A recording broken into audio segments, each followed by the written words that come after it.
Mes chers amis, bonjour et bienvenue pour ce 11e jour de mon défi 31 jours, 31 histoires. Je me souviendrai toujours de cet après-midi ensoleillé du mois d'août 1997. Pourquoi ? Parce que c'est ce jour-là précisément qu'Anaïs, ma fille, constate avec surprise qu'elle sait nager. Comment en est-elle arrivée là ? Tout d'abord, resituons un peu les choses. À cette époque, nous habitons en région parisienne et chaque été, nous descendons dans le sud-est de la France, où la grande-tante de Magali possède une magnifique propriété. Vous pouvez voir la vue sur la mer. Vous pouvez entendre les cigales. J'imite très mal les cigales. Et Anaïs, comme à son habitude, veut plonger dans la piscine. Alors, Anaïs n'aime pas les bouées, elle n'aime pas les brassards.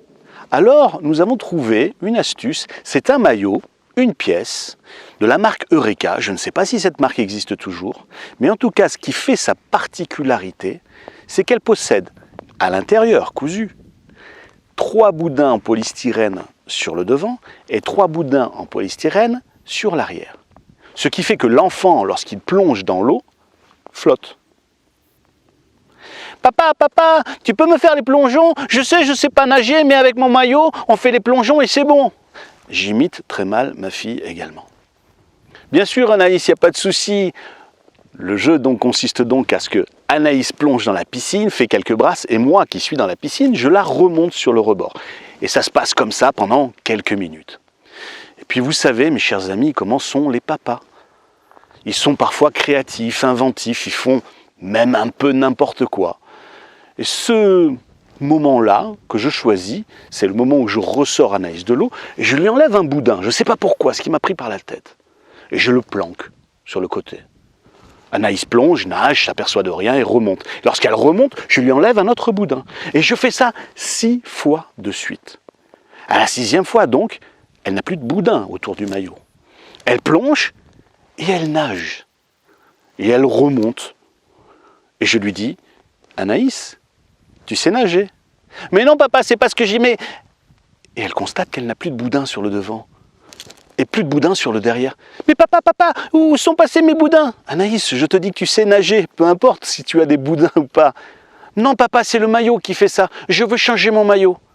Soit, elle change son maillot et on lui met un maillot 2 pièces, avec absolument aucun boudin. Elle plonge, elle fait quelques brasses et elle s'aperçoit qu'elle sait nager.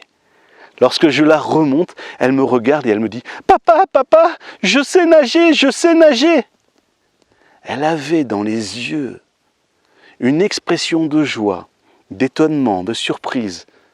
Elle était merveilleuse, ma fille, à ce moment-là. Voilà pourquoi, mes chers amis, je n'oublierai jamais cet après-midi ensoleillé du mois d'août 1997.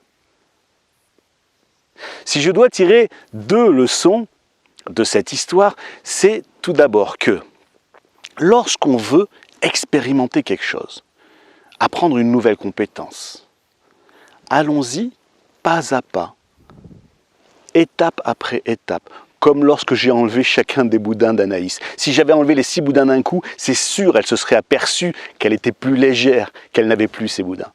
Une étape à la fois.